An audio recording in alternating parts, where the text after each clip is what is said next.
Pour ajouter un peu de variation, je pourrais tout simplement dupliquer mon blueprint. Donc, CTRL-W pour le dupliquer.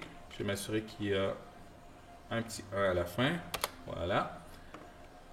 Et lui, si je l'ouvre, je pourrais tout simplement retourner dans le timeline et lui dire, donc je vais y aller manuellement, toi tu vas juste aller moins haut et tu vas prendre un peu plus de temps. Donc au lieu de 0,5 secondes, au lieu de 5 secondes, je vais mettre 5,5 secondes. Et là, bien entendu, le dernier keyframe doit être updaté pour arriver à la fin du timeline. Donc je vais sélectionner le keyframe et au niveau time, je vais mettre 5,5 secondes. Donc, je vais mettre le même temps que j'ai mis ici et je vais updater mes autres keyframes. Ce n'est pas la fin du monde s'ils ne sont pas exactement pareils. Ça dépend toujours de ce que vous cherchez à faire. Maintenant, je vais le tester. Je vais mettre mon deuxième blueprint sur la scène.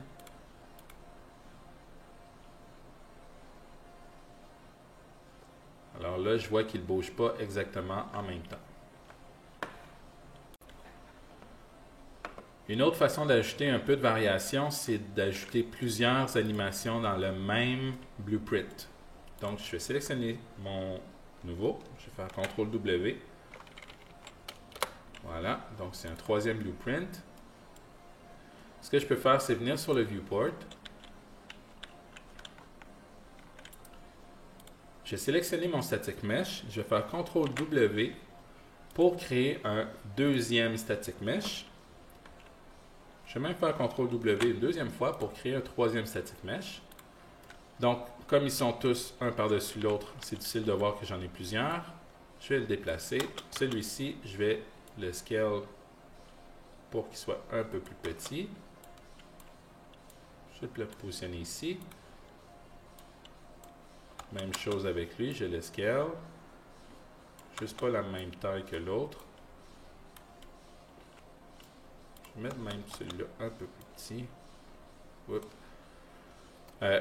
Quand vous utilisez les outils de transformation, vous pouvez décocher. Quand vous voyez que c'est en orange ici, c'est parce que le snap est activé. Donc, si je décoche le snap du scale, maintenant je vais pouvoir scale de façon beaucoup plus précise.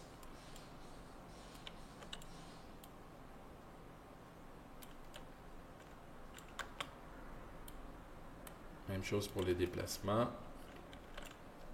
Je vais en positionner un ici et l'autre à peu près comme ça. Bon, ça ne change pas grand-chose. Voilà. Maintenant, je vais revenir dans mon Event Graph. Je vais commencer avec les rotations. Ce que je peux faire, c'est tout simplement sélectionner les deux static mesh que j'ai créés, les deux nouveaux. Je vais venir les mettre sur mon viewport. Et là, je pourrais venir les connecter directement à mon animation. Alors là, les trois bougent. Les trois auraient la même animation. Mais j'aimerais ça que les trois aient une animation totalement différente. Donc, ce que je vais faire, c'est, je vais faire CTRL-Z. Voilà. Je vais sélectionner mon Add Local Rotation. CTRL-W pour le dupliquer. Donc, je vais le faire deux fois. Et je vais les connecter les uns après les autres. Le 2 va venir ici et le 3 va venir ici. Et lui, au lieu de 0.5, je vais mettre 0.8. Et celui-là, je vais le faire tourner dans l'autre direction, donc moins 0.5.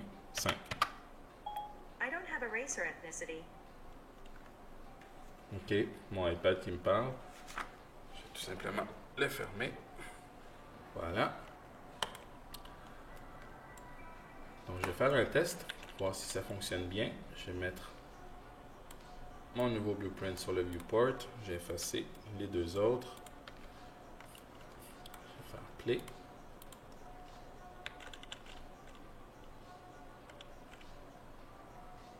Alors, les trois ne tournent pas tous à la même vitesse. Et en plus, il y en a un qui tourne dans l'autre sens. Excellent. Maintenant, j'aimerais que les trois les vite, mais pas à la même hauteur. Et j'aimerais ça qu'ils ne prennent pas tous le même temps pour l'éviter. Donc, ce que je vais faire, je vais sélectionner mon floating animation plus mon add local offset. Je vais faire un CTRL W pour les dupliquer.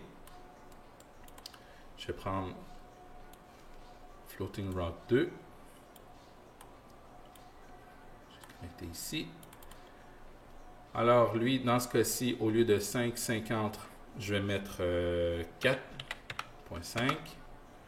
Donc, je vais updater le dernier keyframe pour qu'il soit aussi à 4,5. Et je vais venir ajuster les autres keyframes. Voilà, je vais vraiment manuellement. Je ne cherche pas nécessairement à faire quelque chose qui est très précis.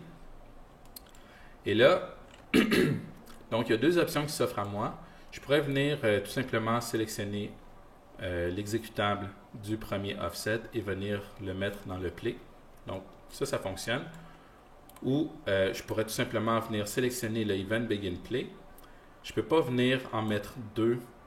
Je ne peux pas mettre deux exécutables du Event Begin Play. Donc on voit que quand je le mets dans un, l'autre disparaît.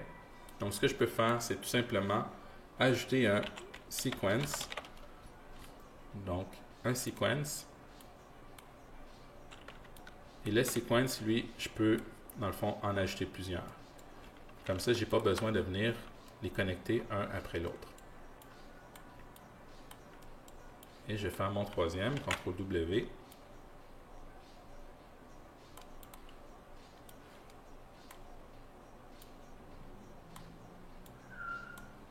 Je vais cliquer sur le Add Pin pour ajouter un troisième exécutable. Je vais mettre dans le Play. Et lui, au lieu de 4.5, je vais lui dire, tu vas être à 5 secondes.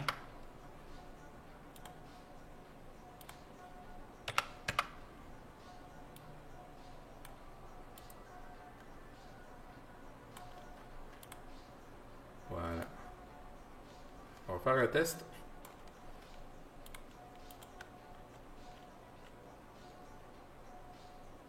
Donc, on voit que les trois roches n'ont pas du tout la même animation, même s'ils font tous partie du même blueprint.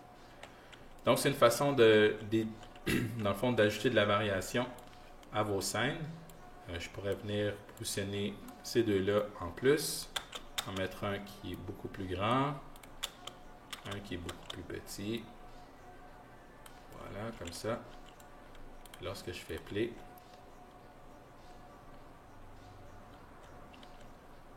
on voit qu'il y en a deux qui ont la même animation, parce que le troisième, je l'ai basé sur le deuxième, mais ça serait possible de venir éditer le troisième ou le deuxième pour que, dans le fond, qu'ils ne soient pas synchronisés comme ils le sont présentement.